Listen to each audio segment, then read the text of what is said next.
I invite Shri Atal Dulloo, Additional Chief Secretary, APD, and the architect of the new agricultural policy of Jammu and Kashmir to formally welcome all our honored guests.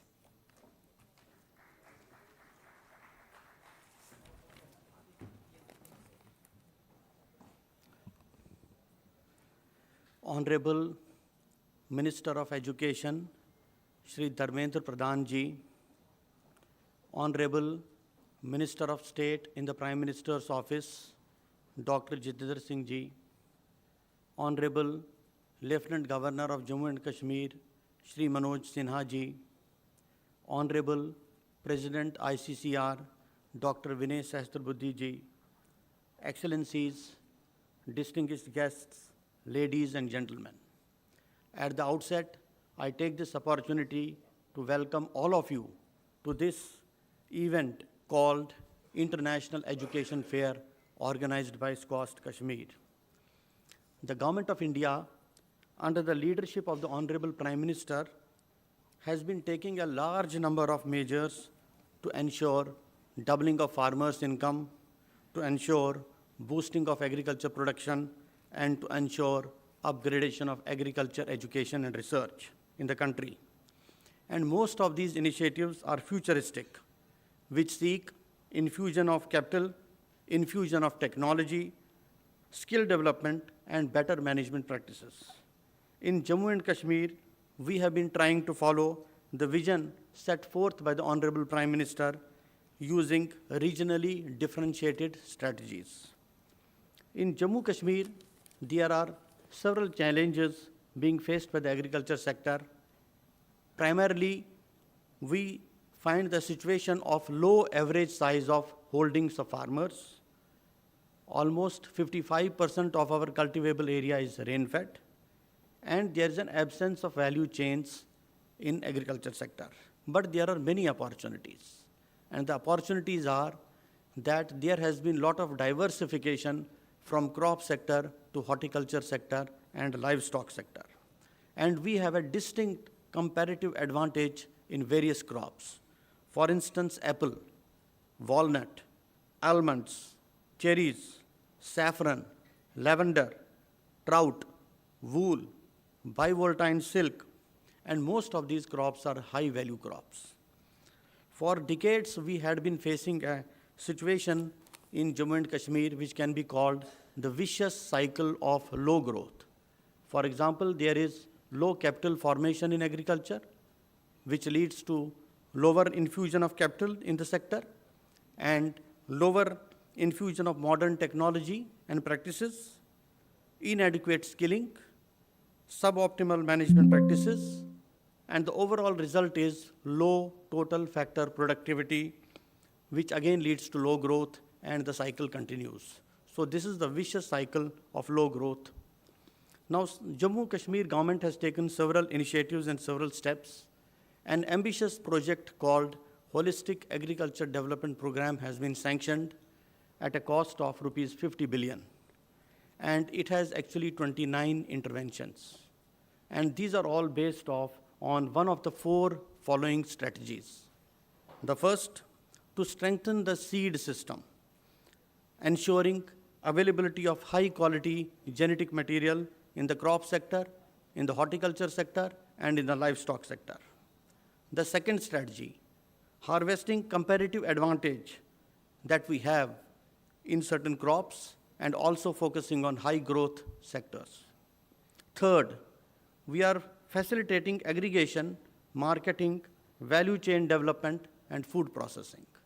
And fourth, we are securing livelihoods of our farmers by diversification, integrated farming systems, sustainable agriculture, and climate-resilient agriculture practices. And the outcomes that we expect from the implementation of this ambitious project after 5 years are that we would have achieved a growth rate in agriculture sector of 11% at constant prices. We would have added 80% to our gross value added in agriculture sector at constant prices. We would have secured the livelihoods of 1.3 million households dependent on agriculture and allied sectors. we would have created 19,000 enterprises, we would have created 290,000 jobs, and we would have skilled 250,000 youth in agriculture and allied sectors, and we would have trained most of them as agricultural entrepreneurs. And in this entire exercise, we are also investing heavily in technology and research and development. We are investing almost rupees 10 billion in research and development in 5 years in the 2 universities that we have in Jammu and Kashmir. We are creating a number of centers of excellence. We are developing locally appropriate technologies for our niche sectors. Next, we are also focusing on skill development of youth through offline and online training programs, and the objective is to train 250,000 youth as agri-entrepreneurs. And the result that we expect is that we would have broken this vicious loop of low growth.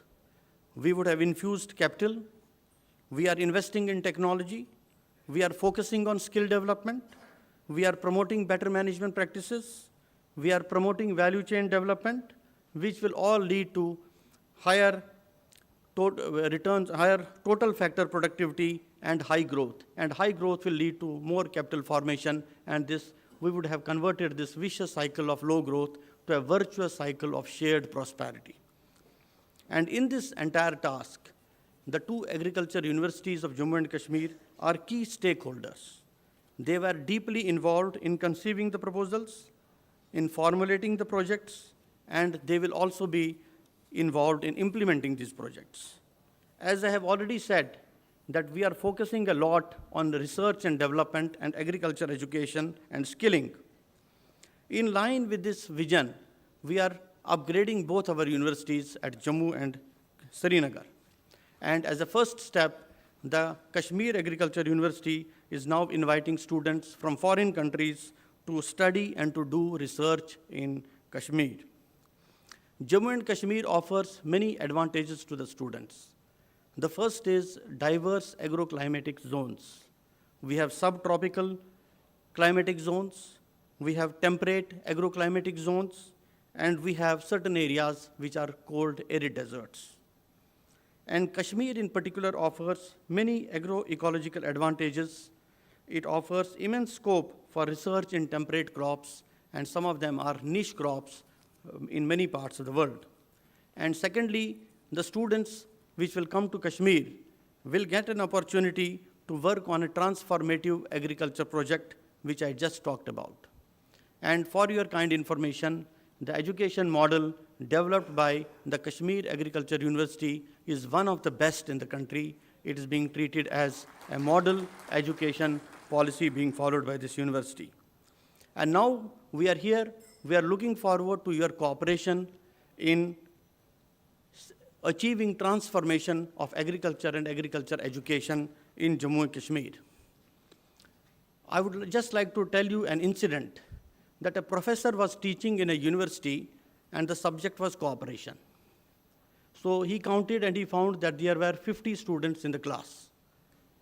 So he got 50 balloons and he wrote the name of one student on one balloon, second student on second balloon, and over some 10 minutes, he wrote the names of 50 students on 50 balloons.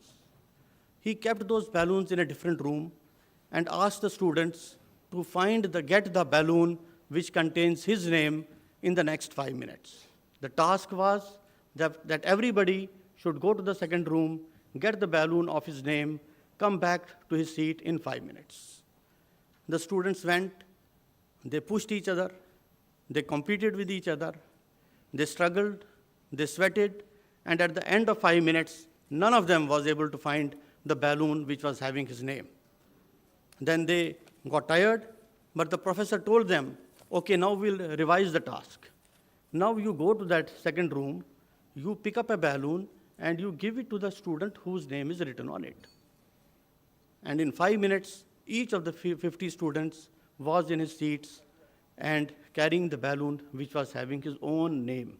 That is the potential and spirit of cooperation, and that's why we are here seeking your cooperation to achieve transformation in agriculture and allied sectors in Jammu and Kashmir. so that we can ensure peace, progress, and prosperity in Jammu and Kashmir. Thank you. Thank you very much, sir, for an inspiring address.